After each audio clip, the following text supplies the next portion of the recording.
मेरे सभी संत भाइयों को साहेब गुरु सतनाम। बोलो सतगुरु बाबा की जय, बोलो सतनाम सत्य पुरुष पिता की जय। हे संतों, आज हम इस सत्य और उस ज्ञान के बारे में जानेंगे जो आपके लिए बहुत ही महत्वपूर्ण रखता है। वैसे तो बाबा जी के वह एक ज्ञान और वह हर एक वाणी आपके जीवन में सत्य का बोध कराता है और किस प्रकार से सत्कर्म कर अपने जीवन को सत्य मार्ग तक ले जाने के लिए प्रेरित करता है। हे संतों, आज हम जानेंगे कि हम अगरबत्ती, धूप, दिया इसका प्रयोग कर सकते हैं या नहीं, अगर नहीं तो क्यों, और करते हैं तो क्यों। सभी प्रश्न के पीछे यही कारण रहता है, क्या, क्यों, कैसे। यह तीन ही शब्द से व्यक्ति परेशान हो जाता है।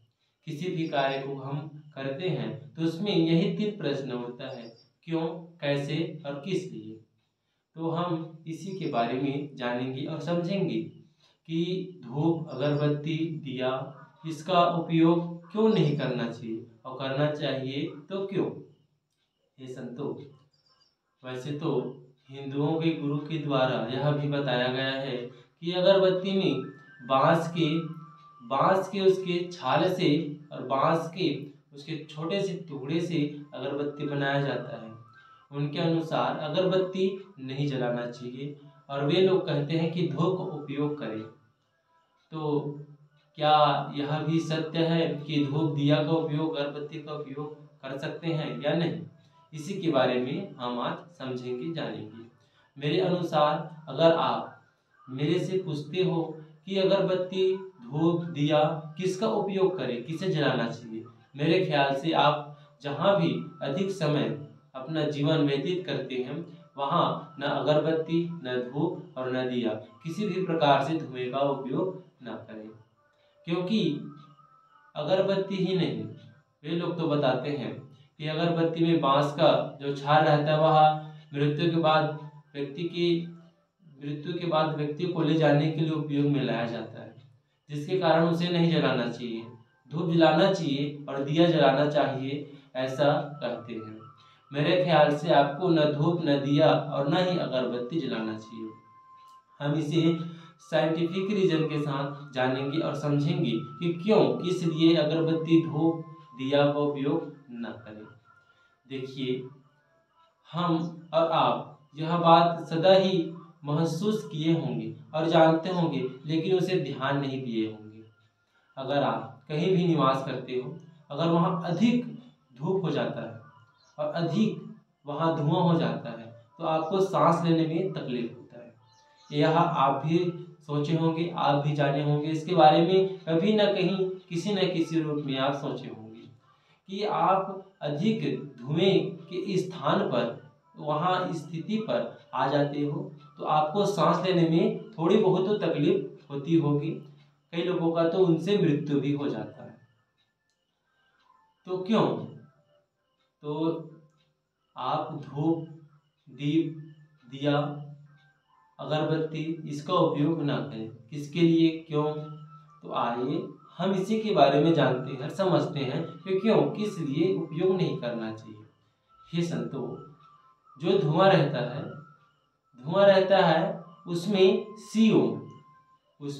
CO अर्थात कार्बन मोनोऑक्साइड, उसमें कार्बन मोनोऑक्साइड तत्व पाया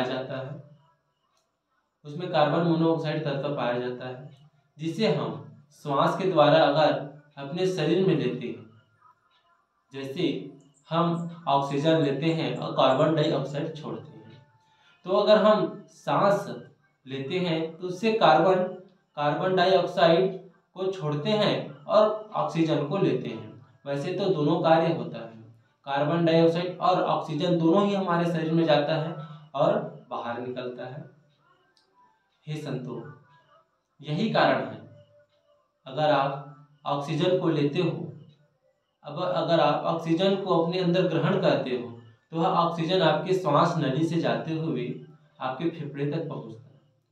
फेफड़े तक जाकर और जो आपके अंदर हीमोग्लोबिन रहता है, जो आपके ब्लड में रहता है, हीमोग्लोबिन जो आपके ब्लड में रहता है, उसका कार्य यही होता है कि ऑक्सीजन को अन्य कोशिका तक पहुंचाना, उस कोशिका के माध्यम से और उस कोशिका से बाहर निकालकर उसे बाहर कर देना।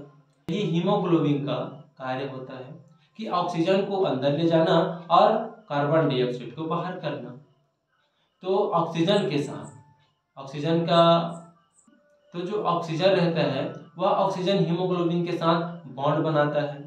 हीमोग्लोबिन के साथ बॉन्ड बनाकर वह आगे जाता है, लेकिन उनका बॉन्ड इतना मजबूत नहीं रहता, आगे जाकर वह टूट जाता है और फिर ऑक्सीजन छोड़ने के बाद कार्बन डाइऑक्साइड के साथ बॉन्ड बनाता है, उसे बनाकर वह बाहर निकाल देता है। लेकिन यही प्रोसेस अगर धुएं के साथ होता है, धुएं में क्या पाया जाता है, CO अर्थात कार्बन मोनोऑक्साइड, और वह हीमोग्लोबिन के संपर्क में आते ही कार्बो ऑक्सी हीमोग्लोबिन जैसे तत्व बनाता है, जो हीमोग्लोबिन को छोड़ने का नाम नहीं लेता और इतने मजबूत रूप में बॉन्ड बना लेता है कि हीमोग्लोबिन उसी के कार्य में लग जाता है। और जो व्यक्ति अधिक धुएं के स्थान पर निवास करता और रहता है, आप देखे होंगे, उसे सांस लेने में तकलीफ होता है। इसी कारण ऑक्सीजन हमारे फेफड़े तक और अन्य कोशिका तक पहुंच नहीं पाता, और धुएं की जो CO कार्बन मोनोऑक्साइड के साथ जो हीमोग्लोबिन बॉन्ड बना लेता है, उसी में लग जाता है, उसी कार्य में उसे नष्ट करने में लग जाता है हीमोग्लोबिन। तो हमारे तक ऑक्सीजन नहीं पहुंच पाता, जिसके कारण लोगों का मृत्यु हो जाता है। तो जो धुएं रहता है, अगरबत्ती रहता है, धूप रहता है, दीप रहता है, इसमें इसी प्रकार के CO तत्व कार्बन मोनोऑक्साइड पाया जाता है, जिसके कारण आपकी मृत्यु का संभावना काफी हद तक बढ़ जाता है। इसलिए जो संत रहते हैं, महात्माएं रहते हैं, अगरबत्ती धूप दीप का प्रयोग न करें। जहां आप अधिक समय निवास करते हैं वहां धूप दीप का प्रयोग न करें, क्योंकि इसमें CO कार्बन मोनोऑक्साइड पाया जाता है, जो आपके सांस लेने में तकलीफ लाता है और आपका मृत्यु हो भी सकता है। इसलिए आप धूप दीप का प्रयोग न करें। साहिब गुरु सतना बोल सतगुरु बाबा की जय।